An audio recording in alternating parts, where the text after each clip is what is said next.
Episode की starting में हमें स्पेयर्स आसमान में दिखाए जाते हैं जो कि गोल है और वर्ल्ड वाइड फैल चुके हैं। ये कहाँ से आए इसका पता किसी को भी नहीं है। इन्हें आज यहाँ पे आए हुए 1 साल से भी ज़्यादा टाइम हो गया है। पहले जब लोगों ने इसे देखा था तो वो लोग डर गए थे। कुछ लोगों ने तो इन्हें मॉन्स्टर भी कह दिया था, लेकिन टाइम के साथ साथ लोगों का डर भी दूर हो गया। अब हमें स्कूल का सीन दिखाया जाता है जहाँ पे सभी बच्चों का एग्ज़ाम हो रहा था। एग्ज़ाम के बाद हमें 2 स्टूडेंट दिखाए जाते हैं, जिसमें से एक का नाम था चियोल और दूसरे का द्योगजुंग। ये दोनों बेस्ट फ्रेंड है। इनके नंबर भी कम आते हैं, जिससे कि इन्हें कोई भी फर्क नहीं पड़ता।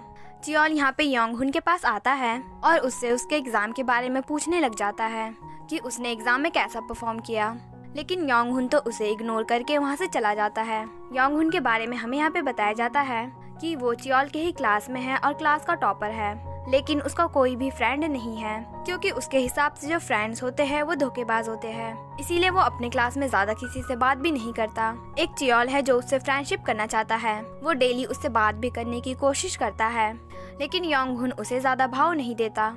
सीन यहाँ से शिफ्ट होता है और हमें एक स्पेयर दिखाया जाता है जो कि आसमान से नीचे गिर चुका था। उसे मिलिट्री वाले लोगों ने चारों तरफ से घेर लिया था। यहीं पे हमारा मेन लीड ली चुन भी था, जो कि उसी चीज को बड़े ध्यान से देख रहा था। तभी यहाँ पे हाई कमांडर आते हैं और उस स्पेयर पे गोली चलाने लग जाते हैं। गोलियों से तो उस चीज को कुछ भी नहीं होता, लेकिन जैसे ही मिसाइल से उस चीज को शूट किया जाता है तो उसके अंदर से कुछ निकलने लग जाता है, जिसे देख के सब जन डर जाते हैं और ये सीन यहीं पे कट हो जाता है। जिसके बाद हमें 4 हफ्ते बाद का सीन दिखाया जाता है, जहाँ पे एक स्कूल में सभी बच्चे अपने काम में बिजी थे। उनको दूसरों से कोई भी लेना देना नहीं था, सब बस अपना काम कर रहे थे। लेकिन तभी सभी बच्चे एक अजीब सी बदबू सूंघ के खिड़की खोल देते हैं और यहाँ पे हमें पता चलता है कि क्लास के एक लड़के जिसका नाम वोंगते है उसने फाट मारा है। और ये सीन देख के लग रहा था कि ये उसका डेली का काम है। क्लास की एक लड़की मॉनिटर को इसके बारे में कुछ करने को बोल रही थी, लेकिन बेचारी मॉनिटर वो इसके बारे में क्या कर सकती है। फाट एक साइकोलॉजिकल एक्शन है जिसके लिए वो कुछ भी नहीं कर सकती। थोड़ी देर के बाद हम स्कूल के टेरेस पे एक लड़की बोरा को देखते हैं जो कि क्लास के 2 बुली वॉन और हिराक से सिगरेट मांगती है, लेकिन वो दोनों यहाँ पे उसे सिगरेट नहीं देते, बल्कि उसे खुद ही चिढ़ाते हुए सिगरेट पीने लग जाते हैं। तभी यहाँ पे एक लड़की एसॉल बोरा का कुछ सामान लेके आती है जो कि उसी ने उससे मंगाया था, लेकिन बोरा यहाँ पे उससे ढंग से बात नहीं करती। थोड़ी देर के बाद हम टीचर मिस पार्क को देखते हैं, जो कि सभी बच्चों को उनके रिजल्ट दे रही होती है। तभी यहाँ पे अनाउंसमेंट होती है कि सभी टीचर को ऑफिस में बुलाया जा रहा है, तो वो भी ऑफिस में चली जाती है। थोड़ी देर के बाद जब वो वापस आती है तो सभी स्टूडेंट को बताती है कि उनके जो कॉलेज के एडमिशन है उसे कैंसिल कर दिया गया है। ये सुन के सभी बच्चे यहाँ पे हैरान होते हैं, लेकिन वॉन और हिराक यहाँ पे बहुत खुश थे। जब कोई भी बच्चा यहाँ पे उनकी बात पे ध्यान नहीं देता तो वो क्लास में रखे टीवी को यहाँ पे ऑन कर देती है, जहाँ पे न्यूज़ चल रही थी। और न्यूज़ में मिनिस्ट्री ऑफ डिफेंस के हेड यहाँ पे स्पीच दे रहे थे कि जो भी 24 साल से ज़्यादा एज के मेल और फीमेल है उन्हें मिलिट्री ट्रेनिंग दी जाएगी, यहाँ तक कि 3rd ग्रेड के हाई स्कूल के स्टूडेंट को भी।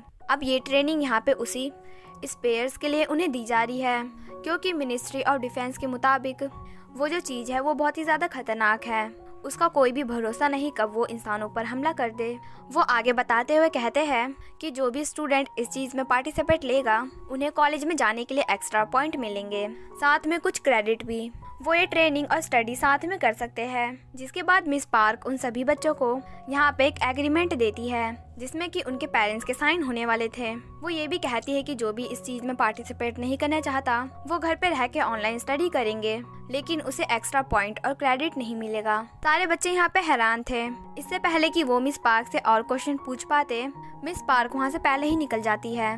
वॉन को यहाँ पे अपने फ्रेंड से पता चलता है कि ये चीज हर स्कूल में कराई जा रही है, जिसे सुन के वो हैरान होता है। वो बात करते हुए ही योंगहुन के डेस्क पे बैठ गया था, जिससे कि योंगहुन को प्रॉब्लम हो रही थी और वो उसे घूर के देख रहा था। बाद में वो उसे अपनी सीट पे जाने को बोलता है, लेकिन वॉन मना कर देता है। इसी की वजह से उन दोनों के बीच में यहाँ पे लड़ाई स्टार्ट हो जाती है। सारी क्लास उन दोनों की लड़ाई को यहाँ पे रुकवाती है और इस सीन से हमें यहाँ पे पता चलता है कि उन दोनों की आपस में नहीं बनती थी और हमेशा किसी ना किसी बात पे लड़ाई होती रहती थी।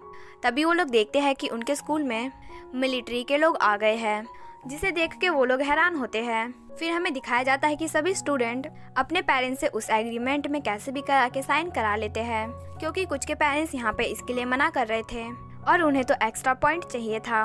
इसीलिए कैसे भी करके वो लोग अपने पेरेंट्स के साइन करा लेते हैं और अपने सामान भी पैक करने लग जाते हैं। चियोल के घर पे हमें दिखाया जाता है जहाँ पे उसकी मॉम उसके मिलिट्री में जाने से सैड थी, लेकिन तभी भी वो उसे कहती है कि अपना ख्याल रखना, अपने से बड़ों की बात मानना और टाइम पे खाना खाना। ये बोलते हुए ही वो यहाँ पे रोने लग जाती है। चियोल जब अपने पापा की तरफ देखता है तो वो भी रो रहे थे, जो कि बहुत ही ज्यादा फनी सीन होता है। अभी तो वो उससे बहुत बड़ी बड़ी बातें कर रहे थे और अब बच्चों की तरह रोने लग गए। अगले दिन हम देखते हैं कि सभी बच्चे अपना बैकपैक लेके स्कूल चले जाते हैं, यानी अब से वो कुछ हफ्तों के लिए स्कूल में ही रहेंगे। मिस पार्क यहाँ पे क्लास में आती है और उनके साथ यहाँ पे ली चुन भी आया था, जो अपने आप को इंट्रोड्यूस करते हुए कहता है कि अब से वो उनकी क्लास का पलटन लीडर है, यानी कि अब से वो उन्हें ट्रेनिंग देगा। वो क्लास की मॉनिटर को यहाँ पे सीनियर ट्रेनी बना देता है। उसे एक और जन चाहिए था जो कि वीडियो को रिकॉर्ड करेगा हर एक स्टूडेंट की, और ये वीडियो उनके पेरेंट्स तक जाएगी। कोई भी बच्चा इसके लिए यहाँ पे तैयार नहीं होता, तो वो खुद ही से चियोल को इसकी जिम्मेदारी दे देते हैं। जिसके बाद उन सभी को उनके रूम में भेजा जाता है, जहाँ पे गर्ल्स का अलग था और बॉयज का अलग। बॉयज वाले में हम एक और सोल्जर को देखते हैं जिसका नाम वुमिन था। वो यहाँ पे उन स्टूडेंट को कुछ कह रहा होता है, लेकिन कोई भी उसकी बात पे ध्यान नहीं देता और आपस में ही मस्ती करने लग जाते हैं। तभी यहाँ पे ली चुन आता है, जो कि एक बार चिल्लाता है तो सभी जन यहाँ पे शांत हो जाते हैं। फिर वो उन्हें 30 मिनट देता है उनके सामान अनपैक करने के लिए और फिर वहाँ से चला जाता है। उनके जाते ही सभी स्टूडेंट उन दोनों का मजाक उड़ाने लग जाते हैं। मतलब ये लोग तो सोल्जर को भी सीरियसली नहीं ले रहे। पता नहीं इन लोगों का आगे क्या होगा। इधर लड़कियों के रूम में तो कुछ अलग ही चल रहा था। वो सभी लोग अपने साथ मेकअप और स्किन केयर के प्रोडक्ट लेके आ गए थे, लेकिन ये चीज उनके साथ ज्यादा टाइम तक नहीं रहती।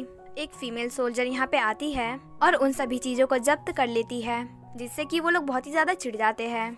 फिर अगले सीन में हम देखते हैं कि सभी स्टूडेंट को यहाँ पे गन दी जाती है, जिससे कि आधे लोग खेलने लग जाते हैं। वॉन बिन यहाँ पे आता है और उन लोगों को रोकने की कोशिश करता है, लेकिन उनमें से कोई भी उसकी बात नहीं सुन रहा था। तभी एक लड़की यहाँ पे उसे आजुशी बोलती है। आजुशी का मतलब है ओल्ड मैन। अब ये सुन के वो यहाँ पे चिढ़ जाता है और वो उन्हें कहता है कि मैं 21 साल का हूँ, बस 4 साल तुमसे बड़ा हूँ, तो मैं आजुशी कैसे हुआ। सब जन उसकी एज जान के यहाँ पे हैरान थे। द्योगजुन कहता है कि क्या किसी ने इसे कहा कि ये 21 साल का दिखता है। तभी यहाँ पे ली चुन आता है और उन लोगों पर गुस्सा करने लग जाता है जो गन के साथ खेल रहे थे। बाद में वो सभी लोगों को यहाँ पे पनिशमेंट भी देता है, जिसमें कि उन लोगों को दौड़ाया जाता है और भाग भाग के वो लोग तो यहाँ पे बहुत ही ज्यादा थक जाते हैं। उनकी हालत यहाँ पे बहुत ही ज्यादा पतली हो गई थी। बाद में एक एक करके सभी स्टूडेंट अपने पेरेंट्स के लिए यहाँ पे वीडियो रिकॉर्ड करते हैं। रात में वॉन यहाँ पे रूम में फोन लेके आता है और सबको दिखाता है कि कैसे सोल्जर जानवरों को यहाँ पे मार रहे हैं। ये देख के वो सभी लोग यहाँ पे हैरान होते हैं। तभी द्योगजुन कहता है कि मैंने पहले ये कहीं और भी देखा है। वॉर होने से पहले मिलिट्री के लोग एनिमल को मार देते हैं। जब वो लोग उससे पूछते हैं कि तुमने ये कहाँ पे देखा, तो वो एक एनीमे मूवी का नाम यहाँ पे बताता है, जिसे सुन के सभी लोगों का मुंह यहाँ पे बन जाता है। फिर बाद में वो लोग उसे मारने लग जाते हैं। इस शोर में योंग उसे पढ़ा नहीं जाता तो वो बाहर जा रहा था, लेकिन तभी यहाँ पे ली चुन आ जाता है और योंगहुन उसे यहाँ पे बता देता है कि वॉन रूम में फोन लेके आया है। ली चुन वॉन से यहाँ पे फोन ले लेते हैं, साथ में उसके कुछ पॉइंट्स भी यहाँ पे काट देते हैं, जिससे वॉन को गुस्सा आता है और वो योंगहुन को यहाँ पे मारने के लिए जा रहा था, लेकिन तभी ली चुन उसे यहाँ पे रोकते हैं और फिर बाद में उन दोनों को ही पनिशमेंट के लिए लेके जाते हैं, जहाँ पे उन दोनों से एक ड्रम उठाया जाता है। वॉन यहाँ पे उसे बहुत बुरा भला कह रहा था और ये भी कहता है कि यही रीजन है कि तुम्हारा कोई भी फ्रेंड नहीं है। ये सुन के योंगहुन को गुस्सा आ जाता है और उन दोनों के बीच में फिर से यहाँ पे फाइट स्टार्ट हो जाती है। चियोल भी उन दोनों को फाइट करता हुआ देख लेता है तो उन्हें रोकने की कोशिश करता है। तभी आसमान से एक स्पेयर वहाँ पे आके गिरता है, जिसे देख के वो सभी लोग यहाँ पे हैरान होते हैं और फिर से यहाँ पे वॉन और योंगहुन के बीच में बहस स्टार्ट हो जाती है। वॉन उसे एक पंच मारता है, जिससे कि योंगहुन उस चीज से जाके टकराता है और कुछ ही देर में वो चीज यहाँ पे एक मॉन्स्टर में बदल जाती है, जो कि योंगहुन को पकड़ लेती है। इसी के साथ ये एपिसोड भी यहीं पे एंड हो जाता है।